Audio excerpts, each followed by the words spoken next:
በአሜሪካ ታሪክ ውስጥ እጅግ አስፈሪ ጨካኝና የዘረኝነት አቀንቃኝ ከሆኑት ቡድኖች መካከል ኩ ክሉክስ ክላን KKK ቀዳሚውን ስፍራ ይይዛል። ይህ ነጭ ቆዳ ቀለም ያላቸውን የበላይነት የሚያራምደው ስውር ማህበር ለዘመናት በጥቁር አሜሪካውያን በአይሁዶችና በሌሎች አናሳ ማህበረሰቦች ላይ ዘግናኝ ጥቃቶችን፣ ግድያዎችንና የሽብር ተግባራትን ሲፈጽም ኖሯል። ይህንን በሚስጥር የተተበተበና በደም የጨቀየ ቡድን ሰብሮ መግባት ይቅርና ሰልሎ ለማምለጥ መሞከር በራሱ የሞት ፍርድን የመፈረም ያህል ከባድ ነበር። የኤፍቢአይ ወኪል ወደ ኩ ክሉክስ ክላን KKK በሚስጥር ሰርጎ በመግባት የጥላቻ ቡድኑን ሴራ ስላከሸፈው እውነተኛ ታሪክ የሚተርክ ሰፊ ዝርዝርና ማራኪ ጥንቅር ይዘናል።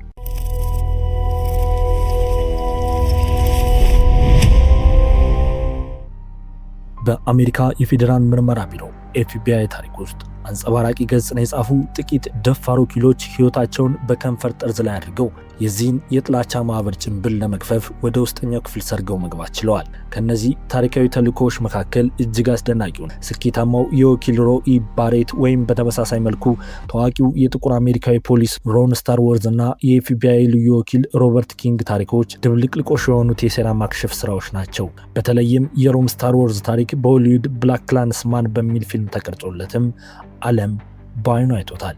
ይህ ጥንቅር አንድ የኤፍቢአይ ወኪል እንዴት ማንነቱን ደብቆ የነጮች የበላይነት አቀንቃኝ በመምሰል ወደዚህ አደገኛ ስብስብ ውስጥ እንደገባ፣ ምን አይነት ፈተናዎች እንደገጠሙትና በመጨረሻም ቡድኑን እንዴት ከውስጥ ወደ ውጭ እንዳፈረሰው በዝርዝር ይተርካል።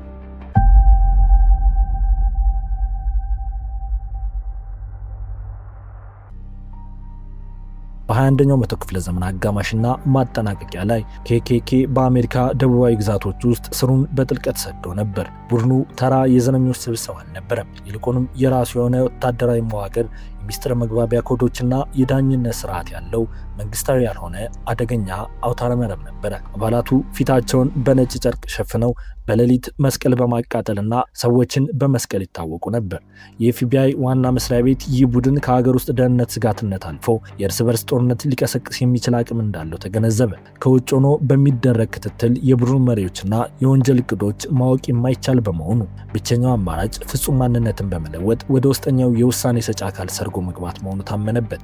ለዚህ ተልዕኮ የሚመረጠው ወኪል ተራ መርማሪ መሆን አልነበረበትም። ከፍተኛ የስነ ልቦና ጥንካሬ ያለው፣ በማንኛውም አስገዳጅ ሁኔታ ውስጥ ስሜቱን የማይገልጽ እና የዘረኞቹን አነጋገርና የኑሮ ዘይቤ ጠንቅቆ የሚያውቅ ሰው መሆን ነበረበት። አንድ ወኪል ወደ KKK ከመግባቱ በፊት የድሮ ህይወቱን ሙሉ በሙሉ ሊደመስስ ይገባል። የኤፍቢአይ የቴክኒክ ክፍል ለወኪሉ አዲስ ስም፣ አዲስ የልደት ምስክር ወረቀት፣ የማህበራዊ ደህንነት ቁጥርና የሐሰት የቅጥር ታሪክ አዘጋጀለት። ወኪሉ በህይወቱ የተበሳጨ፣ ስራ አጥ፣ በስደተኞችና በጥቁር አሜሪካውያን ምክንያት መብት ተገፏል ብሎ የሚያምን ግልፍተኝነት የሚታይበት ነጭ አሜሪካዊ መስሎ ቀረበ። ወኪሉ ለወራት ያህል የKKKን መጽሐፍ፣ የጥላቻ ስብከቶችና ኩ ክሉክስ ክላን የሚጠቀምባቸውን ሚስጥራዊ ቃላትን፣ ለምሳሌ አያክ ማለት አሪዮ ክላንስማን ማለት ሲሆን ምላሹ አኪያ ወይም ኤክላንስማን አያም የሚሉትን በደንብ ማጥናት ነበረበት። ይህ ዝግጅት ከተጠናቀቀ በኋላ ወኪሉ KKK በስፋት በሚንቀሳቀስበት አነስተኛ የገጠር ከተማ ውስጥ መኖር ጀመረ። በአጥቢያው ባሉ መጠጥ ቤቶችና ማህበራዊ መዝናኛዎች ላይ በመገኘት ቀስ በቀስ የዘረኝነት አመለካከቶችን ማንጸባረቅና የነባሮቹን አባላት ትኩረት መሳብ ጀመረ። የወኪሉ ስልታዊ አካሄድ በጥሩ ሁኔታ ሰራ። የከተማዋ የKKK የአጥቢያ መሪ ወኪሉን በጥሩ አይን ማየት ጀመረ። ቡድኑ አዳዲስ አባላትን ለመመልመል በሚያደርገው ጥብቅ ፍተሻ ወቅት የኤፍቢአይ የቴክኒክ ቡድን ከበስተጀርባ የፈጠረው የሐሰት ታሪክ ፍጹም ሆኖ በመገኘቱ ወኪሉ ፈተናውን አለፈ። አንድ ቀን ምሽት ወኪሉ ወደ አንዱ ገለልተኛ ጫካ ተወሰደ። እዚያም በክላን አባላት የተለመደው የነጭ ልብስ ስነ ስርዓት ተከናወነ። በትልቅ የእንጨት መስቀል ላይ እሳት ተለኮሰ። ወኪሉ ተንበርክኮ ለነጩ ዘር ታማኝ ለመሆንና የማህበሩን ሚስጥሮች ለህዝብም ሆነ ለህግ አስከባሪዎች ላለመናገር በደሙ ማለ። በዚያች ቅጽበት በዙሪያ ያሉትን ሰዎች አይን ስመለከት የሰው ልጅ ክፋት በጥልቀት አየሁት ይላል ወኪሉ። በጭንብሉ ውስጥ የሚያበሩት አይኖቻቸው በጥላቻ የተሞሉ ነበሩ። እኔ ግን እዚያ የተገኘሁት ህግን ለማስከበር እንጂ የእነሱ አካል ለመሆን እንዳልነበረ ራሴን ደጋግሜ ነግረው ነበር ይላል ኤጀንቱ። ወኪሉ ወደ ማህበሩ ከገባ በኋላ ወዲያውኑ መረጃዎችን ማስተላለፍ አልጀመረ። መጀመሪያ የነባር አባላቱን ፍጹም እምነት ማግኘት ነበረበት። ለዚህም ሲል በቡድኑ ስብሰባዎች ላይ በንቃት ይሳተፍ፣ በሰልፎች ላይ ግንባር ቀደም ሆኖ ይንቀሳቀስ ነበር። ቀስ በቀስ ወኪሉ ወደ ከፍተኛው የቡድን መዋቅር መጠጋት ጀመረ። የኬኬኬን ታላቅ መሪ ታላቁ ዊዛርድን ጨምሮ ከከፍተኛ ባለስልጣናት ጋር ቀጥተኛ ግንኙነት ፈጠረ። በዚህ ሂደት ውስጥ ያወቃቸው አስደንጋጭ እውነታዎች የሚከተሉት ነበሩ። በኬኬኬ ውስጥ ተራ ገበሬዎችና ስራ አጦች ብቻ ሳይሆኑ የከተማዋ ፖሊሶች፣ ዳኞችና ታዋቂ ነጋዴዎች በአባልነት አልፎ ተርፎም በሚስጥር መሪነት እንደሚሳተፉ ደረሰበት። ይህም ህግ አስከባሪዎች ለምን ቀደም ሲል በጥላቻ ወንጀለኞች ላይ እርምጃ መውሰድ እንደተሳናቸው ግልጽ አደረገለት። ቡድኑ በሚስጥር ከመሬት በታች የጦር መሳሪያዎችን፣ ፈንጂዎችንና የእጅ ቦምቦችን እንደሚያከማችና በጥቁር አሜሪካውያን አብያተ ክርስቲያናት ላይ ጥቃት ለመሰንዘር እያቀደ መሆኑን አወቀ። በሚስጥር የመሰለል ስራ ውስጥ ማለፍ እያንዳንዱ ቀን የህይወትና የሞት ፍልሚያ ነው። ወኪሉ ድርብ ህይወት ነው የሚመራው። በቀን የኤፍቢአይ ወኪል ነው፣ በሌሊት ደግሞ ጨካኝ የክላን አባል ይሆናል።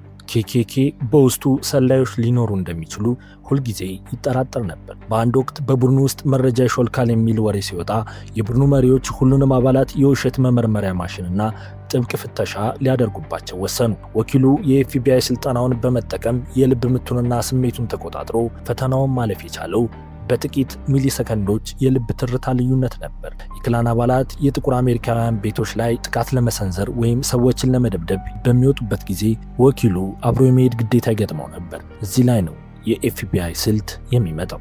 ወኪሉ ጥቃቱ ከመፈጸሙ በፊት ሚስጥራዊ መረጃዎችን ለኤፍቢአይ የጀርባ ቡድን ያስተላልፋል። የኤፍቢአይ ቡድንም በድንገተኛ አጋጣሚ የፖሊስ ጥበቃ በቦታው ላይ እንዲመደብ በማድረግ ወንጀሉ ሳይፈጸምና የወኪሉ ማንነት ሳይታወቅ ጥቃቱን ያከሽፈው ነበር።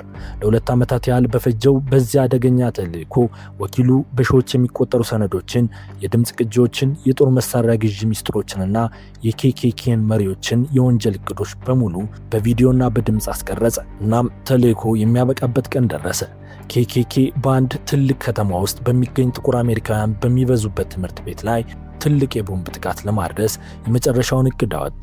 ወኪሉ ቀኑን፣ ሰዓቱንና ቦምቡን የሚያዘጋጁትን ሰዎች ስም ዝርዝር በሙሉ ለኤፍቢአይ አስተላለፈ። በጥቃቱ ዋዜማ የኤፍቢአይ ልዩ ኃይልና የሀገር ውስጥ ፖሊስ ጥረታቸውን አስተባብረው የኬኬኬን ዋና መምሪያና የስብሰባ ቦታዎች በአንድ ጊዜ ወረሩት። የቡድኑ አባላት በቁጥጥር ስር ውለው በካቴና ሲታሰሩ አሁንም ድረስ ወኪሉም አብሯቸው የታሰረ ምስኪን መስሏቸው ነበር። ሆኖም ግን በፍርድ ቤት የምስክርነት ጥሪ በሚደረግበት ወቅት ወኪሉ የኬኬኬን ነጭ ልብስ አውልቆ በምትኩ ሙሉ የኤፍቢአይ ልብስና ባጅ በመልበስ በምስክር ወንበር ላይ ተቀመጠ።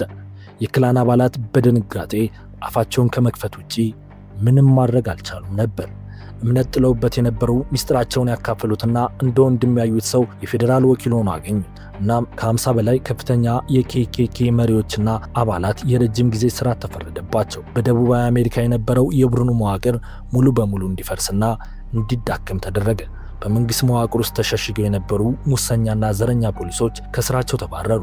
ይህ እውነተኛ ታሪክ የሚያሳየው ጥላቻንና አክራሪነትን ለማሸነፍ የኃይል እርምጃ ብቻ ሳይሆን ከፍተኛ ትዕግስት፣ ብልህነትና ስልታዊ ስራ እንደሚያስፈልግ ነው። ህይወቱን ለሌሎች ደህንነት ሲል በሞት ጥላ መካከል ያሳለፈው ያ የኤፍቢአይ ወኪል ዛሬም ድረስ በሚስጥራዊ የአገልግሎት ታሪክ ውስጥ እንደ አንድ ትልቅ ምሳሌ ይጠቀሳል። ዛሬ ኬኬኬ በአሜሪካ ውስጥ እጅግ የኮሰሰና የተናቀ ቡድን ቢሆንም በታሪክ ውስጥ የተፈጸሙት መሰል የሚስጥር ተልዕኮዎች ግን የዲሞክራሲና የሰብአዊ መብት መከበር ምን ያህል ትልቅ ዋጋ እንደተከፈለባቸው ማሳያ ናቸው።